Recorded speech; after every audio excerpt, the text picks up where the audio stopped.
சிவாய நமஹா. அடியாருக்கு அடியான் சந்தோஷ் திருமேனி சிவாச்சாரியார். இந்த பதிவு அப்படிங்கிறது பார்த்தீங்க அப்படின்னா கன்னி ராசிக்காரங்களுக்கு உண்டான ஒரு பிரத்யேக பதிவு. கன்னி ராசிக்காரங்க இந்த சமயம், அதாவது இந்த சனி பகவானினுடைய வக்ர காலம் அப்படிங்கிறது ஏற்படுது. எதுலேருந்து எதுவரை அப்படின்னு பார்த்தீங்கன்னா கன்னி ராசிக்கு 7ஆம் இடத்துல சனி பகவான் வக்ரம் அடையக்கூடியது ஜூலை மாதம் 15ஆம் தேதி 2026. தமிழ் தேதி பார்த்தீங்கன்னா ஆனி மாதம் 31ஆம் தேதி புதன்கிழமை. அதிலிருந்து நவம்பர் மாதம் 30ஆம் தேதி 2026 கார்த்திகை மாதம் 14ஆம் தேதி திங்கட்கிழமை அதுவரை பார்த்தீங்க அப்படின்னா சனி பகவான் கன்னி ராசிக்கு 7ஆம் இடத்திலே வக்ரம் அடைகிறார். அது என்னங்க வக்ரம் அப்படின்னா, ஒரு பிளானட் போயிட்டு இருக்கு, சூரியனை சுத்திக்கிட்டு இருக்கு, திடீர்னு அப்படியே பிரேக்கை போட்டு நிறுத்திட்டு ரிவர்ஸ் கீர் அப்படி போட்டு அப்படியே யூ டர்ன் பண்ணி ரிவர்ஸ்ல வருமா இல்ல ரிவர்ஸ்லேயே போகுமா அப்படின்னா அப்படி இல்லை. அதாவது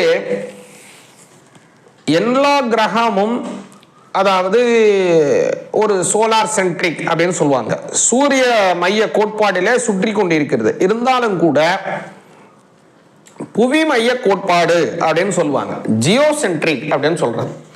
அந்த ஜியோசென்ட்ரிக்கினுடைய கோட்பாடுங்கிறது எதற்கு ரொம்ப ரொம்ப முக்கியம் அப்படின்னா, நம்ம ஒரு விஷயத்தை நம்ம இங்கேருந்து ஒரு செயற்கைக்கோளை அனுப்புறோம் அப்படின்னு வச்சுங்க, அதற்கு முக்கியம். அல்லது நம்மளுடைய பூமியில எப்போ கிரகணம் வரும், நம்ம இதுல எப்போ எப்போ பௌர்ணமி வரும், எப்போ அமாவாசை வரும் அப்படிங்கிறதுக்கெல்லாம் இந்த ஜியோசென்ட்ரிக்ங்கிறது ரொம்ப முக்கியம். இந்த ஜியோசென்ட்ரிக் காலம், அதாவது உங்களுக்கு புரியுற மாதிரி சொல்றேன், அமாவாசை பௌர்ணமி காலத்துல பாத்தீங்க அப்படின்னா அலை சீற்றங்கள் கூட மாற்றங்கள் ஏற்படும். சாதாரண ஒரு கடல்ல இருக்கக்கூடிய அலை சீற்றம் மாற்றம் ஏற்படும். சாதாரண பல பட்சிகள் பல புறாக்கள் சூரிய உதயத்தை அனுசரிச்சு தான் அவங்களுடைய ஆகாரத்தை செய்யுது. ஒரு மரம் வச்சா கூட சூரியன் எங்க ஒளி கிடைக்குதோ அங்க நோக்கி அது வளரும். அது மாதிரி சந்திரனுடைய ஒளி அதுக்கு தனியான ஒரு மகத்துவம் இருக்கிறது. தேனீக்கள் அவங்களுடைய அந்த மந்த்லி சைக்கிள் அதெல்லாம் அமாவாசை பௌர்ணமியை ஒட்டி பல விஷயங்களே அது மாற்றிக்கொள்ளும். அது மாதிரி ஒவ்வொரு பூச்சிகள், ஒவ்வொரு புழுக்கள், ஒவ்வொரு மரம், செடி, கொடி, ஸ்தாவரம், ஜங்கமம் அப்படின்னு எல்லா விஷயத்திலையும் இந்த புவி மையத்தினை கோட்பாடிலே நிறைய மாற்றங்கள் நிறைய விஷயங்கள் நடந்து கொண்டிருக்கிறது. ஆக அந்த புவி மைய கோட்பாடுல படி பார்க்கும்போது சோலார் சென்ட்ரிக்ல பாத்தீங்கன்னா எந்த கிரகங்களும் நிறுத்த போறதுல அப்படியே நேர் போகுது. ஆனா புவி மைய கோட்பாடுல பார்க்கும்போது அந்த சூரியத்திற்கும் பூமிக்கும் நடுவுல அந்த கிரகங்கள் அந்த குறிப்பிட்ட தாண்டும் போது நமக்கு பார்க்கும்போது பின்னோக்கி போவது போல தெரியும். அதற்கு தான் ரெட்ரோகிரேட் அப்படின்னு பேர், அதற்கு வக்ரகதி அப்படின்னு பேர். அப்போ அந்த வக்ரகதியிலே அந்த கிரகம் போகும்போது என்ன ஆகும் அப்படின்னு பாத்தீங்கன்னா, அதனால அதனுடைய ஒளி நமக்கு வேறு விதமாக கிடைக்கும். அதனுடைய ஒளி, ஒவ்வொரு விதமான ஒளியும் நம்ம பூமியில படும் போது ஒவ்வொரு விதமான காரணியாக, ஒவ்வொரு விதமான தன்மைகளாக ஒவ்வொரு ஜீவராசிகளுக்கும் அது மாற்றத்தை கொடுக்குது. அதுல குறிப்பா கன்னி ராசிக்காரங்களுக்கு பாத்தீங்கன்னா 7ஆம் பாவத்திலிருந்து அவருடைய பலனை அவர் தருவதனால சனி பகவான் அவருடைய பலன்களை கொஞ்சம் வேறு விதமாக மாற்றி கொடுப்பார். நல்லா புரிஞ்சுங்க, இது ஒரு பெரிய விஷயம். இதுல அதாவது கன்னி ராசிக்காரங்களுக்கு பாத்தீங்கன்னா சனி பகவான் 5ஆம் பாவத்திற்கும் 6ஆம் பாவத்திற்கும் உடைய ஒரு கிரகம். 5ஆம் பாவம்ங்கிறது வேற, 6ஆம் பாவம்ங்கிறது வேற. ரெண்டுக்கும் உடையவர் சனி பகவான் தான். 5ஆம் பாவம்ங்கிறது அடுத்த ஒரு தலைமுறைகளை குறிக்கக்கூடியதுதான் 5ஆம் பாவம். இதுல 9ஆம் பாவம் நமக்கு மேல் இருக்கக்கூடிய தலைமுறைகள். 9ஆம் பாவம் நமக்கு மேல் இருக்கக்கூடிய தலைமுறைகள், 5ஆம் பாவம் நமக்கு அடுத்து இருக்கக்கூடிய தலைமுறைகள். நல்லா கவனிச்சுங்க, இது நல்ல விஷயம். 5 இந்த 1 5 9 இதுக்கு மூல திரிகோணம்னு பேருங்க. இதுதான் ஒரு முக்கியமான ஒரு சுழற்சி. இப்ப இது ஒன்னு இடத்துல சுத்தினாலும் எங்க சுத்தினாலும் இப்படி சுத்தி சுத்தி வரும். பெரும்பாலும் பாத்தீங்கன்னா ஒரு குடும்பத்தில் இருக்கக்கூடிய பல ஜாதகத்துல இந்த 1 5 9 ஒரு பெரிய கனெக்ஷன் இருக்கும். பல ஒரே குடும்பத்திற்குரிய பல ஜாதகத்தை நீங்க பார்த்தாலும் இந்த 9 5 9 அப்படிங்கிற அந்த கனெக்ஷன் எல்லா ஜாதகத்திலையும் அப்படியே மிங்கிள் ஆகிக்கிட்டே இருக்கும். அதனால பலருக்கும் பாத்தீங்கன்னா கொள்ளு தத்தாவுடைய ஜாதகத்தினுடைய அமைப்பு மாதிரியே தான் கொள்ளு பேரனுக்கு வரும். அதே மாதிரியான ஜென்மானு ஜென்ம திருஜென்ம நட்சத்திரத்துல அடுத்த பிறவி, அடுத்த பேரன்கள், அடுத்த பேத்திகள் வருவாங்க. அப்போ இது எதுக்கு நான் திரும்ப திரும்ப சொல்றேன் அப்படின்னா, 5ஆம் பாவம்ங்கிறது நெக்ஸ்ட் ஜெனரேஷன் அவங்களை குறிக்கக்கூடியதான 5ஆம் பாவத்துல சனி பகவான் தான் காரணகர்த்தாவாக இருக்கிறார் கன்னி ராசிக்கு. இதனால புரிஞ்சுங்க.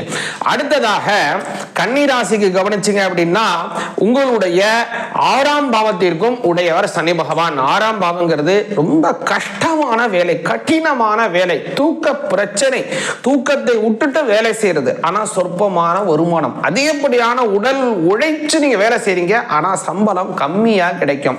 அல்லது நீங்க வேலை செய்யற அளவுக்கு உண்டான ஒரு மரியாதை, வெகுமதி, அதற்கு உண்டான ஒரு அங்கீகாரம் கிடைக்காமல் போவது, இது எல்லாமே 6ஆம் பாவம். கடனை கொடுக்கக்கூடியது, எதிரிகளை கொடுக்கக்கூடியது, அல்லது ரொம்ப கடன்பட்டு ஏதாவது ஒரு பொருளை வாங்குறது, ரொம்ப கஷ்டப்பட்டு வட்டி கட்டக்கூடியது, வாடகை சுமையை அதிகரிக்கிறது, இது எல்லாமே 6ஆம் பாவத்துல தாங்க இருக்கு. அப்போ வியாதிகளையும் கொடுக்கக்கூடியது 6ஆம் பாவம். சரிங்களா? இதுக்கெல்லாம் காரணகர்த்தாவாக கன்னிராசிக்கு இருக்கக்கூடியவர் யார்? அவரும் சனி பகவான் தான். அப்போ அடுத்தடுத்த தலைமுறை குறிக்கக்கூடியவரும் சனி பகவான் தான். அதே மாதிரி நல்ல விதமாக இந்த மாதிரி கடன், இந்த மாதிரியான வியாஜ்யங்கள், வழக்குகள், இது மாதிரி எதிரிகள், இதையெல்லாம் குறிக்கக்கூடியவரும் சனி பகவான் தான் கன்னி ராசிக்கு. சரிங்களா?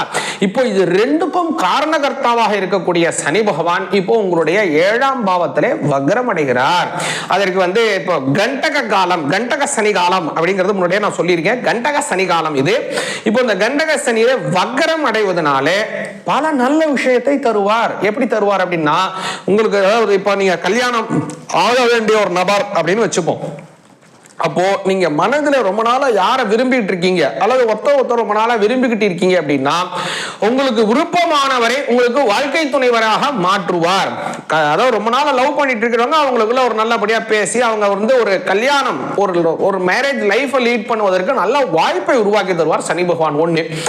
அடுத்ததாக கவனிச்சிங்க அப்படின்னா இந்த 5ஆம் பாவத்திற்குடைய ஒரு 9ஆம், அதாவது 7ஆம் பாவத்தில் செல்லக்கூடிய இந்த சமயத்துல திருமணமாகி கல்யாணமாகி ரொம்ப நாளா குழந்தை இல்லாதவர்களுக்கு குழந்தை பாக்கியத்தை கொடுப்பார். அது ஒரு பெரிய நல்ல விஷயம். ஒரு குழந்தை இருக்கவங்களுக்கு 2 குழந்தை கொடுப்பார், ஆண் குழந்தை இருக்கவங்களுக்கு பெண் குழந்தை, பெண் குழந்தை இருக்கவங்களுக்கு ஆண் குழந்தை, இல்ல 2. அது மாதிரி உங்களோட வம்ச அபிவிருத்தி எப்படி வேணுமோ அந்த மாதிரியான அடுத்த ஜெனரேஷனை உங்களுக்கு உருவாக்கி தருவார். இது ஒரு பெரிய நல்ல விஷயம். அடுத்ததா பாத்தீங்க அப்படின்னா இதான் நல்லா கவனம். 6ஆம் அதிபதி 7ஆம் பாவத்தில் செல்வதனால உங்களுடைய உடல் உழைப்பு, ரொம்ப நாளா கஷ்டப்பட்டு நீங்கள் செய்து கொண்டு நீங்க சம்பாதிக்கக்கூடிய சம்பாத்தியம் அப்படிங்கிறது குறைஞ்சி உங்களுக்கு இஷ்டமான வேலையிலே ரொம்ப சௌகரியமான சமயத்திலே நல்ல வேலை செய்து அதிகப்படியான லாபத்தை உங்களுக்கு கைகூட்டி வைப்பார். அதாவது ஹார்ட் ஒர்க் அப்படிங்கிறது குறையும், உங்களுக்கு நீங்கள் செய்ய வேண்டிய ஸ்மார்ட் ஒர்க்குங்கிறது அதிகரிக்கும். அது மாதிரி பல நல்ல விஷயங்கள் இப்போ கன்னிராசிக்காரங்களுக்கு கிடைக்க போகுது. அதே உங்களுக்கு இந்த சமயத்தில் உங்களுடைய நண்பர்களிடம் தேவையற்ற கருத்து வேறுபாடு ஏற்படுவதற்கு வாய்ப்பு இருக்கு. அதை மட்டும் கொஞ்சம் கவனமா இருக்கணும். நண்பர்கிட்ட பேசும்போதோ, ஏதோ ஒரு விஷயத்தை நீங்க தெரியப்படுத்தும் போதோ, உங்களை பத்தி அறிவிக்கும் போதோ, ஏதோ ஒரு விஷயத்தை சொல்லி புலம்புறீங்கன்னே வச்சுப்போம், அந்த மாதிரி சமயத்தெல்லாம் ரொம்ப கவனமாக இருக்கணும் நண்பர்களிடம் பேசும்போது. ஏன் அப்படின்னா 7ஆம் இடத்திலே சனி வக்ரம் அடையக்கூடிய நண்பர்களிடம் கருத்து வேறுபாடு ஏற்படுவதற்கு வாய்ப்பு வந்துடும். சரிங்க, இந்த சமயத்தில் நீங்க என்ன செய்யணும் அப்படின்னு கேட்டீங்கன்னா, சனி பகவானை வழிபாடு செய்வது கன்னிராசிக்காரங்களுக்கு ரொம்ப முக்கியம். ஏன்னா அடுத்த வரக்கூடிய 2028 பாத்தீங்கன்னா சனி பகவான் அஷ்டமத்திலே செல்ல போகிறார்.